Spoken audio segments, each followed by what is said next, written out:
السلام علیکم ویورز، مشرق ڈیجیٹل اور اشرف سہیل آفیشیل سے میں ہوں اشرف سہیل۔ آج ہم گفتگو کرنے جا رہے ہیں UAE پر، یعنی یونائٹڈ عرب امارات، متحدہ عرب امارات۔ 1980 کے بعد UAE نے ایک امیزنگ پروگرس کی دنیا کے سامنے۔ 1980 میں UAE نے اپنی اکانومی کو، اپنے پولیٹیکل سسٹم کو اور اپنے سوشل آپ کہہ لیں کہ جو اس کے نظام ہے اس کو ایسی بنیادوں پر استوار کیا کہ جن میں امن تھا، سلامتی تھی، قانون کی بالادستی تھی اور پوری دنیا کو ویلکم کرنے کا ایک آپ کہہ لیں کہ پالیسی تھی۔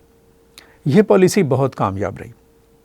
1980 کے بعد UAE نے، دبئی نے دن دگنی رات چوگنی ترقی کی اور دیکھتے ہی دیکھتے یہ جو 7 ریاستیں ہیں UAE کی، دنیا کی ترقی یافتہ ترین ریاستوں میں تبدیل ہو گئیں۔ چند ماہ پہلے تک UAE دنیا کا ایک خوشحال ترین آپ کہہ لیں ملک تھا اور ایک سرمایہ کاری کے لیے محفوظ ترین ریجن تھا۔ دنیا میں جو انسٹیبلٹی آئی مختلف جگہوں کے اوپر، یوکرین کے معاملات میں، انڈیا میں، امریکہ میں جو بھی معاملات ہوئے، ان تمام معاملات نے UAE کو متاثر نہیں کیا، بلکہ دنیا کے بلینئرز، ٹریلینرز کا ایک توجہ کا مرکز رہا UAE۔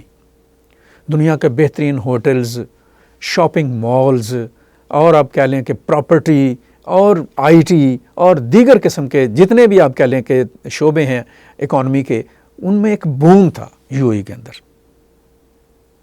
لیکن افسوس سے کہنا پڑتا ہے کہ UAE کی لیڈرشپ نے اپنی ترقی کو، اپنی خوشحالی کو اور اپنے استحکام کو ایک چند عرصے سے، چند سالوں سے ایک ایسی ڈائریکشن دی جس کے تباہ کن اثرات اب سامنے آنا شروع ہو گئے۔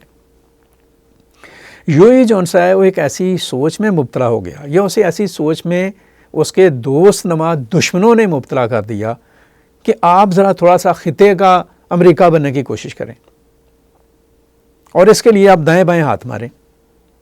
یہ جو دوست نما دشمن تھے نا، ان میں 2 ملک سر فہرست ہیں، انڈیا اور اسرائیل، اور ان کے اوپر امریکہ۔ ان ملکوں کے اصل میں اپنے مفادات تھے جو وہ حاصل کرنا چاہتے تھے، اور ان مفادات کے حصول کے لیے انہیں بے پناہ دولت کی ضرورت تھی، اور وہ دولت UAE سے انہیں مل سکتی تھی۔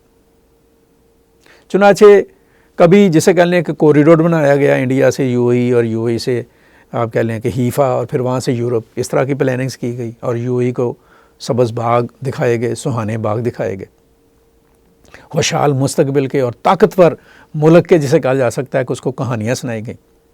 کبھی اس کو سوڈان میں گھسایا گیا، کبھی اس کو صومالیہ میں گھسایا گیا اور کہا گیا کہ دیکھیں کس طرح سے آپ انٹر کانٹیننٹل پاور بننے جا رہے ہیں۔ کبھی اس کو اس کے بہت ہی قریبی دوست سعودی عرب سے الجھانے کے لیے یمن میں داخل کیا گیا، اور یہاں تک کہ پاکستان جس نے ہمیشہ UAE کو ہر سطح پہ سپورٹ کیا اور اپنا بھائی اور دوست مانا، پاکستان کے داخلی معاملات میں دہشت گردی جیسا جو ناسور تھا اس کو افغانستان کے ذریعے سے آپ کہہ لیں کہ تقویت دینے کی کوشش کی گئی UAE کے ذریعے سے۔ انڈیا نے وہاں پر اپنا کام کیا۔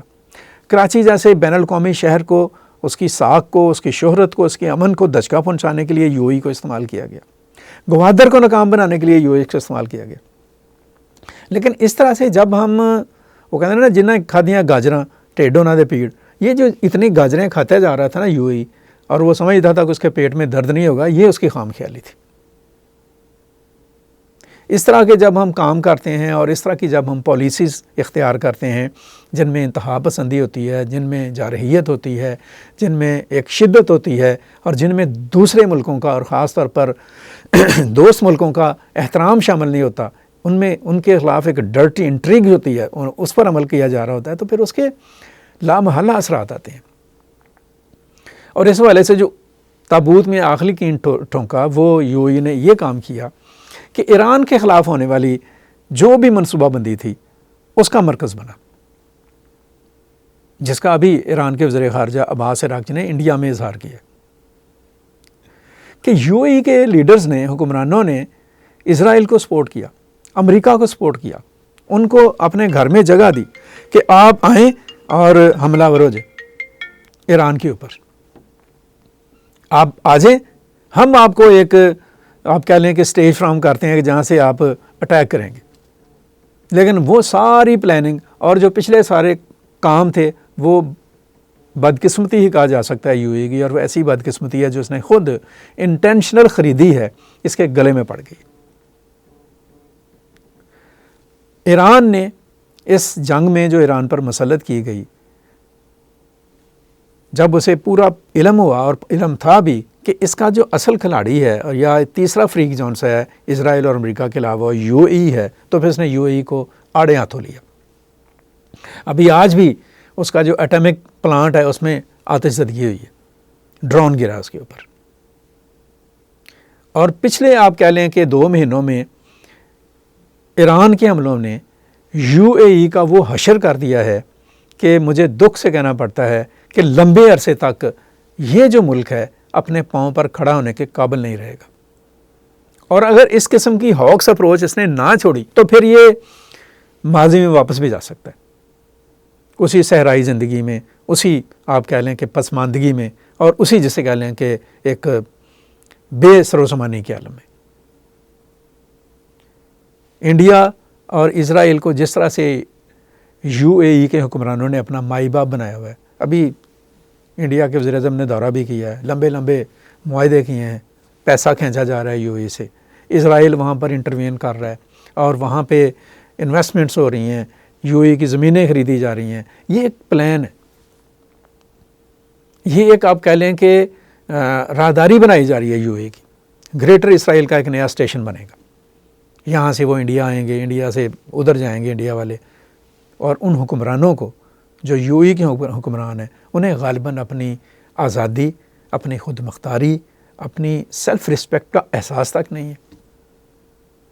ایم بی زی جو ہیں، میں تو بہت ان کو ریٹ کرتا تھا کہ بڑے مدبر اور بڑے ہوش مند لیڈر ہیں، لیکن انہوں نے اس ریجن کے اندر اپنے تمام پڑوسی ملکوں کے ساتھ دشمنی مول لے لی.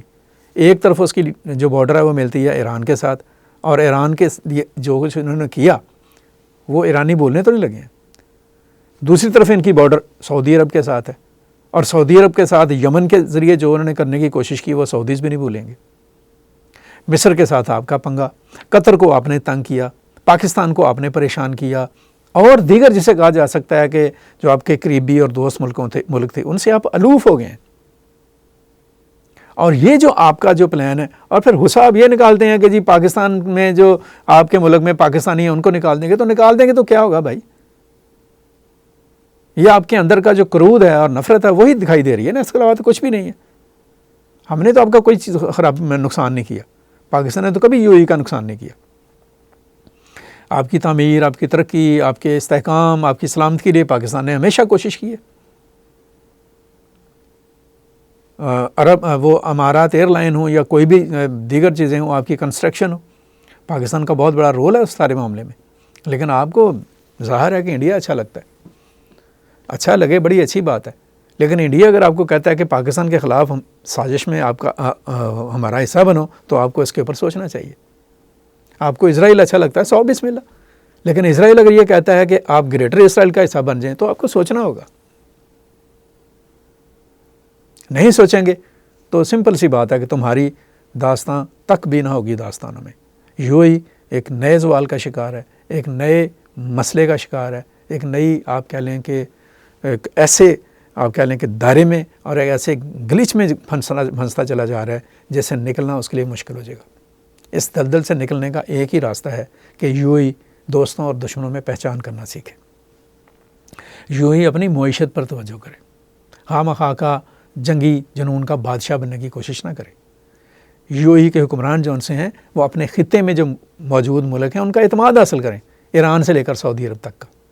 حیرت ہے کہ ایران اور سعودی عرب جو ایک دوسرے کے سخت مخالف تھے وہ ایک پلیٹ فارم پر کھڑے ہو گئے ہیں، اور آپ جو ہیں وہ خواہ مخواہ جسے کہا جا سکتا ہے کہ آپ نے پنگا لے لیا. اس طرح کے اڑتے تیر پکڑنے کی کوشش نہ کریں، یہ آپ کو چھل نہیں کر دیں گے اور کر رہے ہیں. بڑے افسوس سے کہنا پڑتا ہے، بڑے دکھ کی بات ہے کہ جس قسم کی آپ نے پالیسیز اور ترجیحات اختیار کی ہیں، یہ پالیسیز اور ترجیحات آپ کی ترقی، آپ کی خوشحالی، آپ کے محفوظ مستقبل کی دشمن ہیں. ان کا انڈیا کو تو فائدہ ہو سکتا ہے، اسرائیل کو فائدہ ہو سکتا ہے، امریکہ اس سے فائدہ اٹھا سکتا ہے لیکن آپ کو ٹکے کا فائدہ نہیں ہوگا۔ جب آپ کے اوپر مشکل آئے گی تو یہ سارے ملک آپ کے ساتھ نہیں کھڑے ہوں گے، بلکہ اس مشکل میں بھی آپ کو شکار کریں گے۔ آج کی یہ بات آپ نوٹ کر کے رکھ لیے گا۔ ان نیئر فیوچر یہ ساری چیزیں بالکل جسے کہا جا سکتا ہے کہ انفولڈ ہوں گی۔ تو بہتر ہوگا کہ آپ جو ترقی معکوس کا اور تنزلی کا اور ذلت کا جو آپ نے سفر اختیار کیا اور اس طرح کے فیصلے کیے ہیں، ان سے جتنی جلدی ہو سکے نکل جائیں، ورنہ بہت مشکل ہے۔ آج کی یہ گفتگو یہاں تک، مزید گفتگو ہم جاری رکھیں گے۔ اپنا بہت سارا خیال رکھیے گا، مجھے اجازت دیجیے گا، اللہ حافظ۔